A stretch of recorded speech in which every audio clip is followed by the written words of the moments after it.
Hello everyone, welcome back to my YouTube channel. तो आज recipe होची बेसन तरकारी। से इंग्रेडिएंट्स होची जीरा, सुखिला लंका, काजू, गोलमरीच गुंड, अदा, लुण, हलदी, कंचा लंका, कटा आलू, दालचीनी, चीनी, गुजराती, तेजपत्र, टमाटर, धनिया पत्र एवं अदा। यापरे किछि पानी सहित बेसन को भलसे गोले दबा जेपरि कि लम्स न रहे। मु कंचा लंका को ग्राइंडिंग कर देथिली। ए बैटर सहित कंचा लंका को मिसे दबा। देन ए बैटर रे गोलमरीच गुंड, लुण, हलदी को मिसे दबा एकाठी। मु कंफ्यूज न पे सेपरेट एक पात्र रे ए तीनोटी जिनस रखिथिली। कंचा लंका भी रखिथिली जोटा कि मु आगुआ पकई सारिछि। एसबू को बैटर सहित मिसेकी भलसे गोली दबा।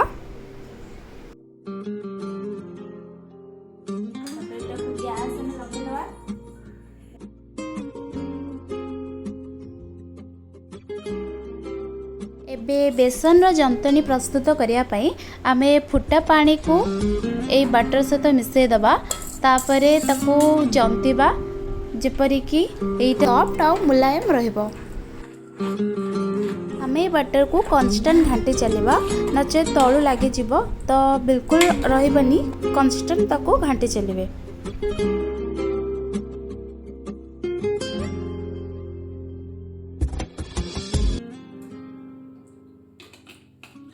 तेल ताको लिपा जीव थाली रे ताले थाली लागि जिवार संभावना रहइबो। ताको बहुत भलसे नेपट सपट करदेबी। तापरे हम जंतड़ी जो हेतला तापरे ताको छापी देबी।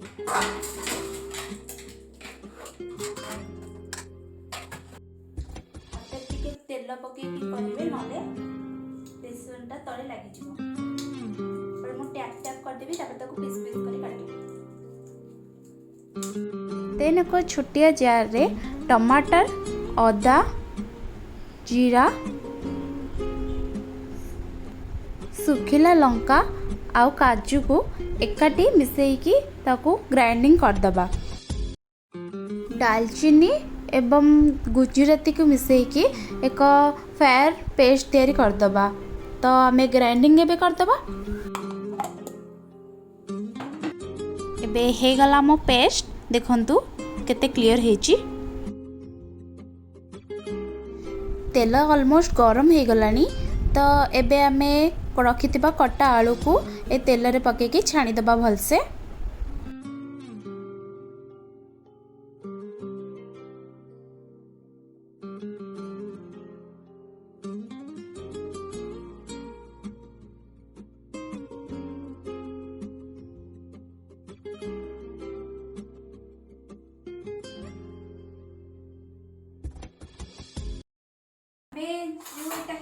बेसन तरकारी ताको में जेकोन शेप भी दे परिबा। चाहे कि डायमंड करि परिबो न ट्रायंगल करि परिबो। मु ताको नॉर्मल शेप देबी जेंते आज यूजुअल हमें खाऊ। गोटा शेप रे रहउची ताको अलग अलग काटी देले भी भल लागो। ए टाइप रो भी रहउची। मैं ए टाइप रे ही खाई थाउ ना गोटा गोटा। परे तेल भी ताती देजी। तेल रे हम चाहे पके परिबा बे।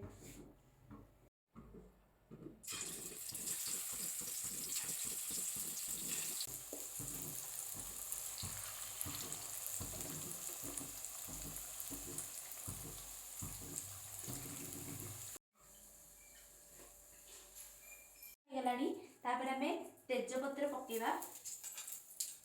तेजपत्र पके देले तापर चीनी टिके पके दबा। चीनीटा पकेले कलर भी आसे आ टेस्ट भी भल लागिबो। सेति पई तापर टिके एमति घांटी दबा। घांटी देले भल कलर आसीबो। तापर कोन करबा ना हमर जो साधा मसाला हेतला काजू बटा पेस्ट सेटा ता भितर मिसे दबा।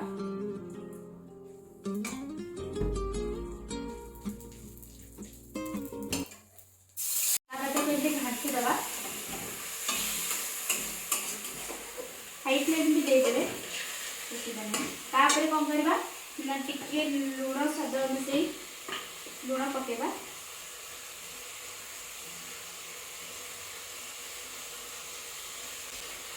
हल्दी गुंड टे पकईदेली गरम मसला गुंड पकेबा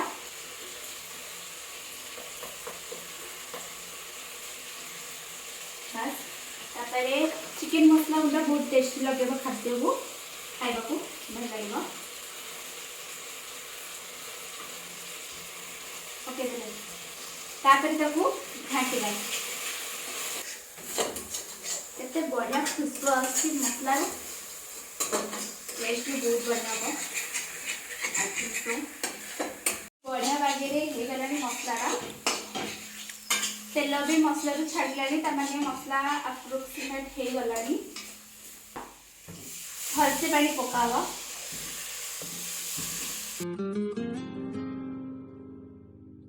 छाणिकी रखि आलू को मसला सहित पकईकी भलसे ताकू घांटी दबा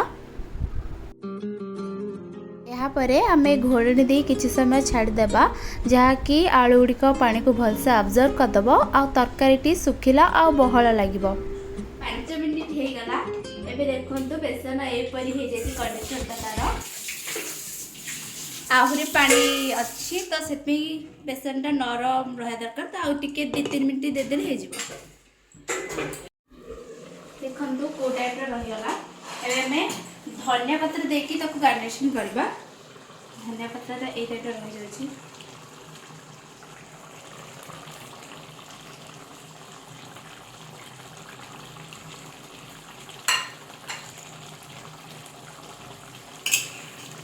ये गरम मसला पकई दबा चारिपटे बस से गलानी गैस टा बंद करदबा तापरे हमें सर्व करिया प्लेट रे